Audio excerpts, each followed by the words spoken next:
Subscribers. I hope all is well. I hope you can hear me over the sound of this rushing water. So, California is known for pushing some pretty extreme agendas, at least ones that infringe on the freedoms and rights of the people in terms of policy, legislation, and laws. I decided what better time to get my pool back up and running than now after just hearing about what California plans on doing with water rationing. Now, if you want to check out the particulars, I will leave links in the description below. But if you guys are worried about water and weather, if we fought back against these geoengineering campaigns, right? Against these stratospheric aerosol injections, solar radiation management, you wouldn't have, you probably would, but you wouldn't have as many people trying to pass laws that infringe upon your rights and freedoms. I'm sorry, and I'm just not a person who's going to let the government tell me how many toilet flushes I have. I'm not going to let them force me to choose between taking a shower and washing my dirty laundry. You know, there's proposals to institute low-flow toilets into homes. I mean, I don't know if you've ever used a low-flow toilet, but those things can hardly flush the water that's in them, let alone company, if you catch my drift. So, while California's trying to stick it to the people, and there are plenty of people in California that endorse this kind of infringement, I said, I think I'm going to fill up my pool.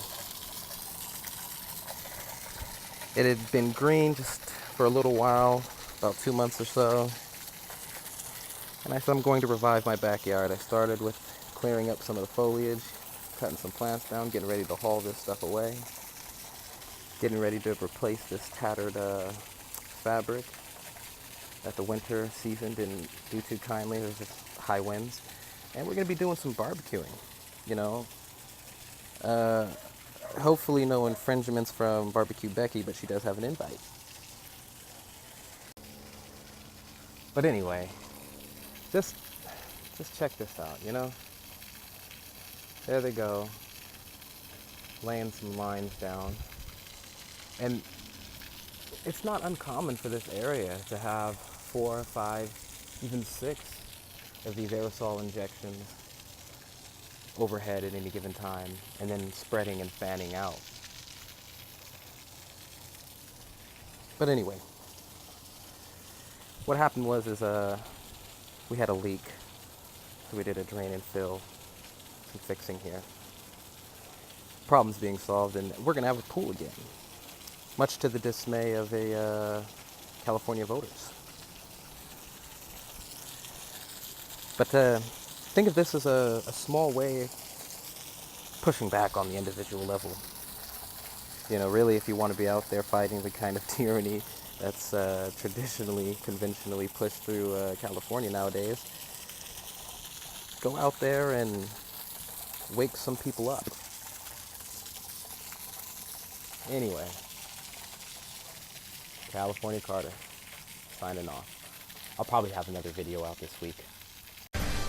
Controversial new water restrictions could change the way Californians think about water use. Today, Governor Jerry Brown signed 2 new laws that establish tough water use rules, and those who don't comply could face fines. Good evening. Thanks for joining us. I'm Christina Janes. And I'm Curtis Ming. CBS 13's Jennifer McGraw is live at the state capitol getting answers on what changes you may have to make to cut back. Jen?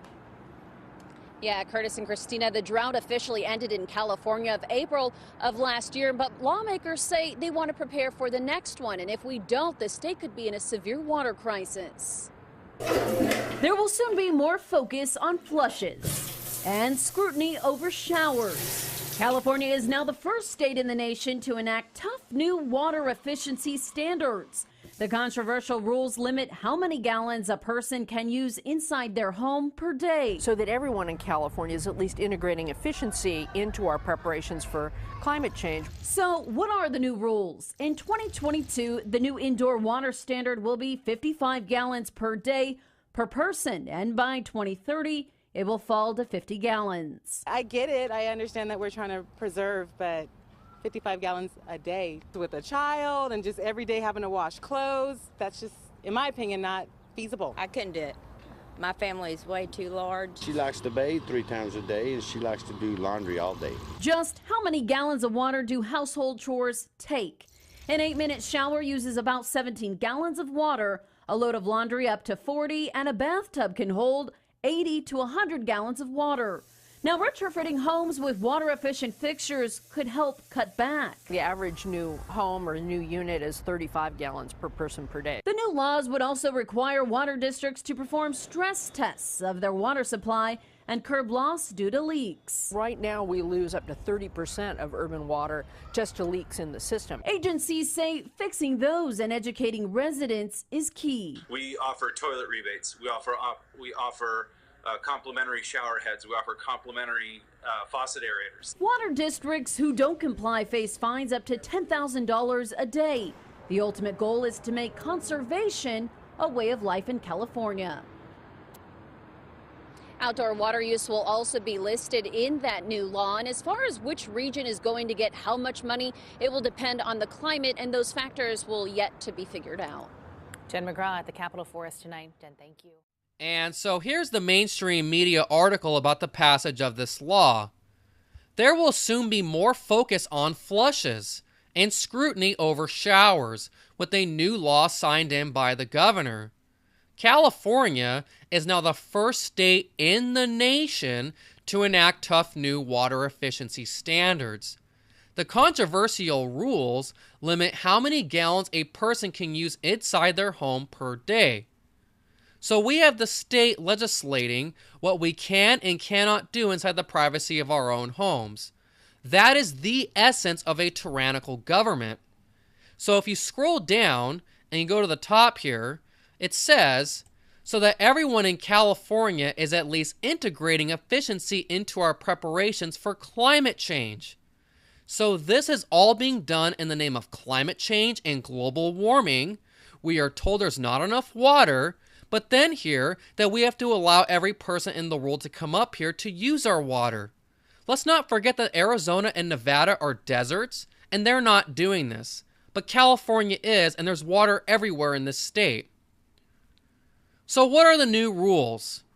In 2022, the new indoor water standard will be 55 gallons per person per day. By 2030, it will fall to 50 gallons. And just how many gallons do household chores take? An 8-minute shower uses about 17 gallons of water. A load of laundry up to 40. Now I want you to think about this. Look at the future that is being planned for California, the not too distant future. They are setting it up so that you can't do laundry or take a shower in the same day. On days when you need to wash clothes, you'll have to make a choice as to whether or not you want to take a shower or wash clothes that day. Because if these are your averages, this is 57 gallons of water, which means you are in violation. The ultimate goal is to make conservation a way of life in California. I mean, I don't know if you've ever used a low-flow toilet, but those things can hardly flush the water that's in them, let alone company, if you catch my drift.